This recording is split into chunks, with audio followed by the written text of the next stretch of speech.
Assalamualaikum warahmatullahi wabarakatuh. Saya Gita Octavia Burginting ingin mempresentasikan hasil kerja saya mengenai tentang manajemen pengendalian usaha, yang dimana sudah saya ringkas dari pertemuan 1 sampai pertemuan 7. Baiklah, langsung saja kita ke penjelasannya. Pertemuan pertama mengenai tentang kewirausahaan. Pengertian kewirausahaan. Secara sederhana, kewirausahaan dapat didefinisikan sebagai kemampuan untuk menciptakan visi, inovasi, dan melihat suatu peluang di masa datang. Menurut Peggy Alembing dan Carlos, kewirausahaan adalah suatu usaha yang kreatif yang membangun suatu nilai dari belum ada dan bisa dinikmati oleh orang banyak. Konsep kewirausahaan. Nah, kewirausahaan memiliki dua konsep. Yang pertama yaitu peluang. Apa itu peluang? Peluang adalah sebuah kesempatan yang dimiliki oleh semua orang yang mempunyai jiwa kreativitas dalam dirinya untuk memulai usaha.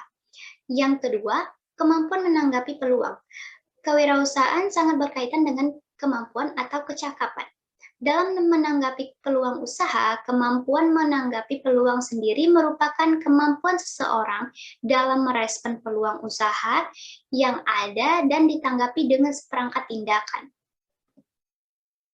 Tujuan kewirausahaan. Nah, berikut tujuan kewirausahaan. Yang pertama yaitu meningkatkan jumlah para wirausaha yang berkualitas. Yang kedua yaitu mewujudkan kemampuan dan kemantapan para wirausaha untuk menghasilkan kemajuan dan kesejahteraan. Yang ketiga yaitu membiasakan dan membudayakan semangat, sikap, perilaku, dan kemampuan wirausaha di kalangan masyarakat. Dan yang keempat atau yang terakhir yaitu menumbuh kembangkan kesadaran dan orientasi kewirausahaan yang tangguh dan kuat kepada masyarakat. Sifat-sifat kewirausahaan. Yang pertama yaitu berani mengambil risiko, berkomitmen dan berkemauan keras, berintegrasi dan dapat dipercaya, percaya diri, mampu bekerja sama, berwawasan jauh ke depan, dan kepemimpinan. Jenis-jenis wirausaha. Dikutip dari buku kewirausahaan dari Industri 4.0 menuju Sokiti 5.0 dari Muhammad Thayyib Daulay SEMM dan Anissa Sani SEMM, kewirausahaan dapat dikelompokkan menjadi beberapa jenis berdasarkan orientasi dan cara kerjanya, yaitu ecopreneurship.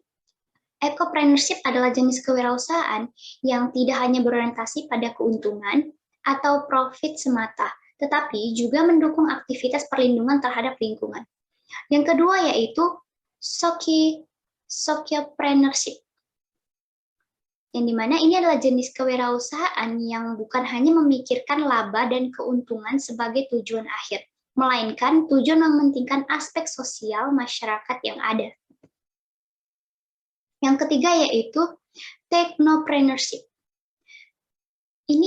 Technopreneurship adalah suatu jenis kewirausahaan yang menggabungkan konsep bisnis dengan pengguna teknologi yang mutakhir dan menjalankan bisnisnya. Yang terakhir yaitu intrapreneurship. Apa itu? Nah, intrapreneurship ini jenis kewirausahaan dengan sistem dan proses yang menstimulasi para karyawan dalam mengembangkan kemampuan yang dimiliki sehingga bertindak seperti seorang pebisnis. Contoh perusahaan yang menerapkannya adalah Google.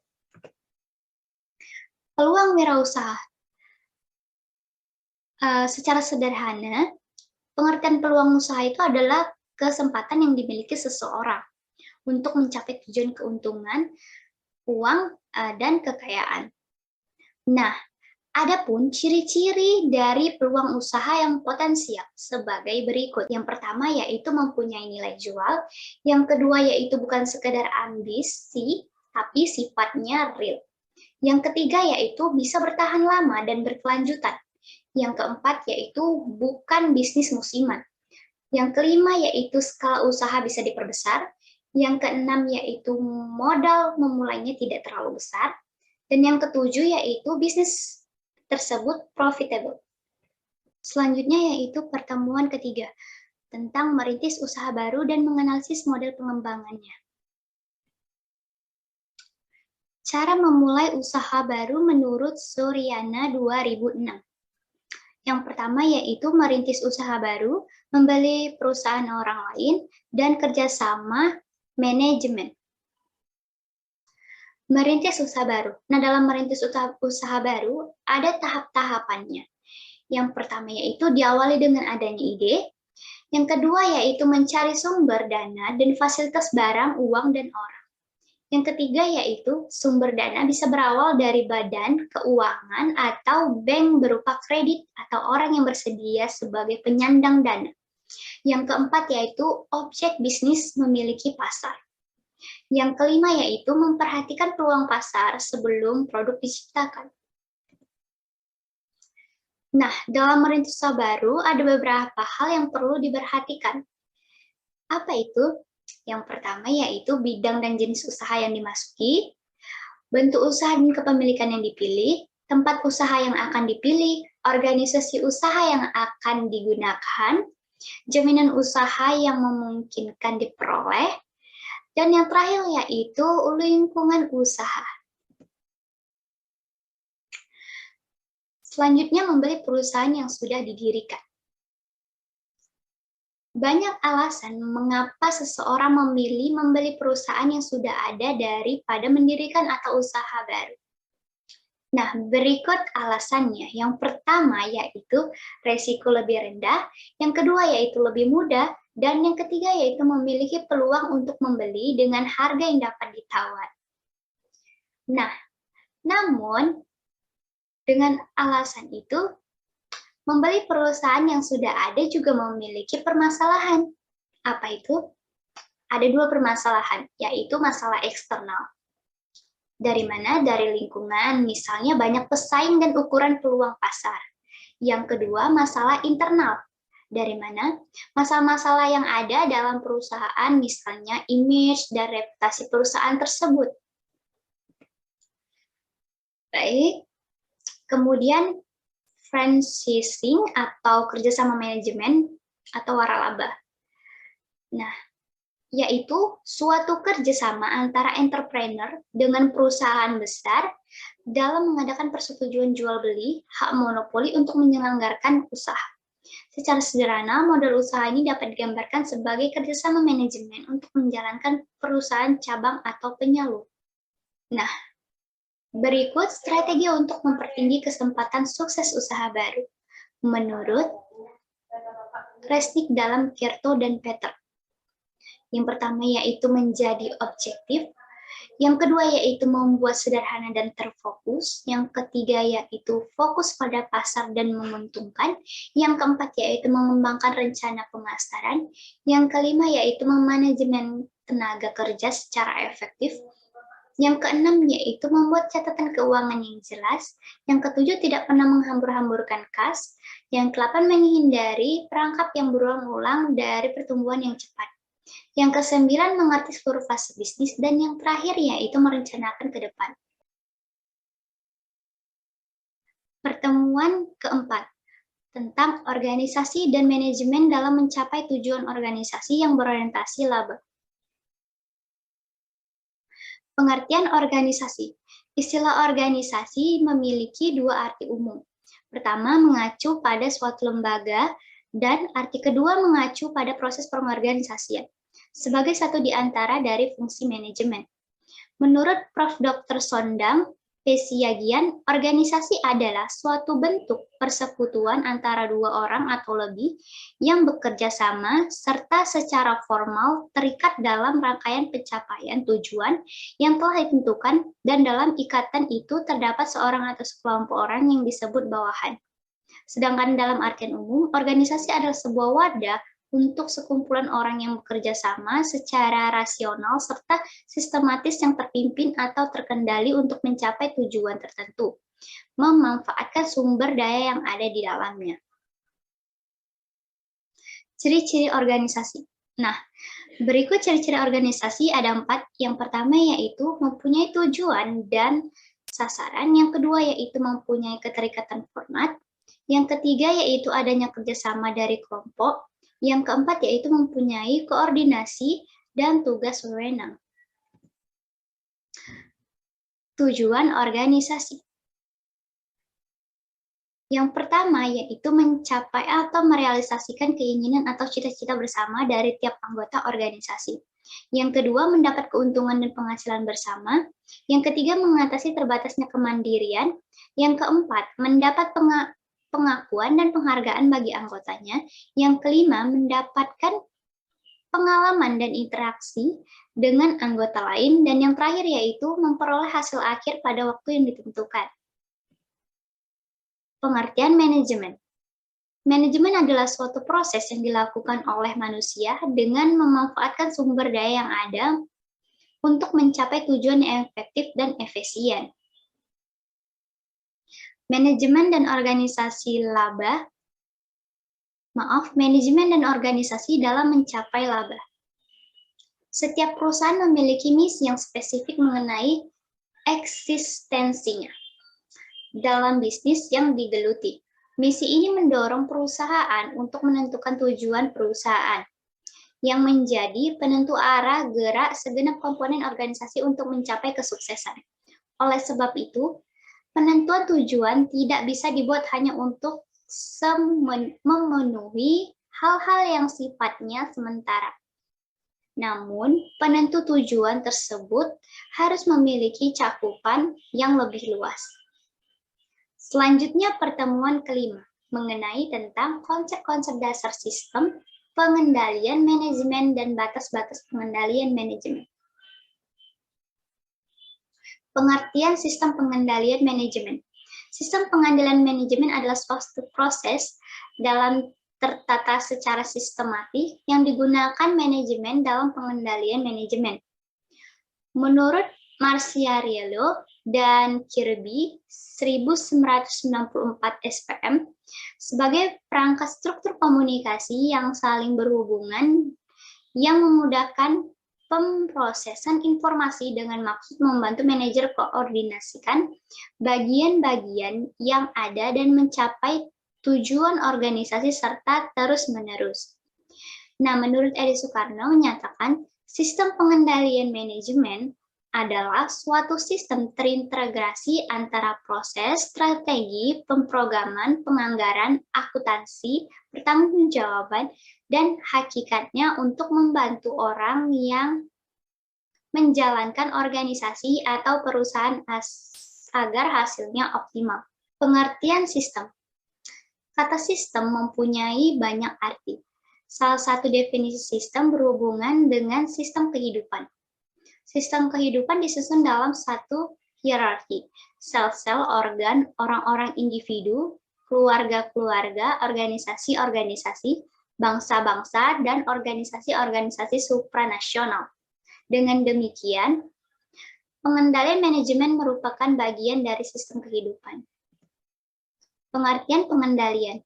Dalam arti luas, pengendalian adalah proses untuk mengarah seperangkat variabel, atau misalnya mesin-mesin, manusia, peralatan ke arah tercapainya sasaran dan tujuan. Dalam organisasi, pengendalian adalah proses mengarahkan kegiatan yang menggunakan berbagai sumber ekonomis agar sesuai dengan rencana sehingga tujuan organisasi dapat tercapai. Batas-batas pengendalian manajemen. Nah, batas-batas pengendalian manajemen ini ada 4.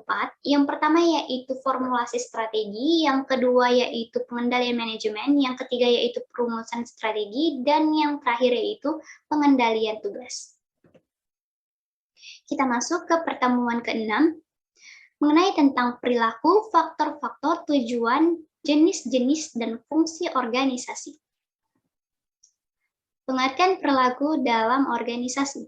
Perilaku organisasi adalah suatu bidang terapan yang mempelajari tingkah laku atau perilaku manusia dalam organisasi, mulai dari kapasitasnya sebagai individu atau anggota kelompok, hingga hubungan yang relevan dengan organisasi. Faktor yang mempengaruhi keselarasan organisasi. Nah, faktornya itu ada 2. Yang pertama yaitu faktor-faktor eksternal, mencakup sikap yang secara kolektif sering juga disebut etos kerja yang diwujudkan melalui loyalitas pegawai terhadap organisasi, keuletan, semangat, dan kebanggaan yang dimiliki oleh pegawai dalam menjalankan tugas secara tepat waktu. Dan yang kedua yaitu ada faktor-faktor internal. Faktor internal ini mencakup budaya, gaya manajemen, organisasi informal, persepsi, dan komunikasi. Sistem pengendalian formula. Pengaruh besar lainnya adalah sistem yang bersifat formal. Sistem ini bisa kita klasifikasikan ke dalam dua jenis. Nah, yang pertama yaitu proses kendali secara formal. Dan yang kedua yaitu aturan-aturan. Beberapa jenis aturan yang mencakup ialah pengendalian fisik, manual, pengamanan, sistem, dan pengendalian tugas. Jenis-jenis organisasi. Nah, jenis-jenis organisasi ini ada 3. Yang pertama yaitu struktur fungsional, yang dimana di dalamnya setiap manajer bertanggung jawab atas fungsi-fungsi yang terspesialisasi seperti produksi atau pemasaran. Yang kedua yaitu struktur unit bisnis, yang di dalamnya para unit manajer bertanggung jawab atas aktivitas dari masing-masing unit. Yang ketiga yaitu struktur matriks. Di dalamnya unit-unit fungsional memiliki tanggung jawab ganda. Fungsi-fungsi pengendalian manajemen. Nah, berikut ada banyak yang fungsi-fungsi dari pengendalian manajemen. Yang pertama, melakukan perencanaan yang tepat, melakukan koordinasi yang tepat, melakukan proses komunikasi informasi, mengambil sebuah keputusan, memotivasi pekerja, melakukan kendali, menilai kinerja sumber, meningkatkan sistem akuntabilitas sebuah perusahaan, merangsang serta membangkitkan rasa patuh, melakukan perlindungan terhadap segala aset, dan yang terakhir yaitu mengelola segala kegiatan yang terjadi pada sebuah perusahaan. Baik, kita masuk ke pertemuan terakhir yaitu pertemuan 7. Baik, kita masuk ke pertemuan terakhir yaitu pertemuan 7. Dengan materi pusat pertanggungjawaban. Definisi pusat pertanggungjawaban. Pusat pertanggungjawaban merupakan organisasi yang dipimpin oleh seorang manajer yang bertanggung jawab terhadap aktivitas yang dilakukan. Perusahaan pada dasarnya merupakan sekumpulan pusat-pusat tanggung jawab yang masing-masing diwakili oleh sebuah kotak dalam bahan organisasi. Jenis-jenis pusat pertanggungjawaban. Nah, di sini jenis-jenisnya ada 4. Yang pertama yaitu pusat pendapatan, yang kedua yaitu pusat beban, yang ketiga yaitu pusat laba, yang keempat yaitu pusat investasi. Lanjut, karakteristik pusat pertanggungjawaban. Nah, karakteristiknya yaitu ada 3. Adanya pelimpahan wewenang yang jelas kepada setiap pimpinan pusat pertanggungjawaban. Yang kedua, adanya pembagian tugas dan tanggung jawab yang jelas di antara pusat-pusat tanggung jawab manapun di dalam pusat pertanggungjawaban itu. Dan yang terakhir yaitu manajer atau pimpin pusat pertanggungjawaban mampu mengawasi biaya yang terjadi dalam pusat pertanggungjawaban yang dipimpinnya. Baik, sekian dari presentasi saya. Jika ada salah kata dalam saya menjelaskan tadi, saya mohon maaf. Saya akhiri dengan wabillahi taufik wal hidayah. Wassalamualaikum warahmatullahi wabarakatuh.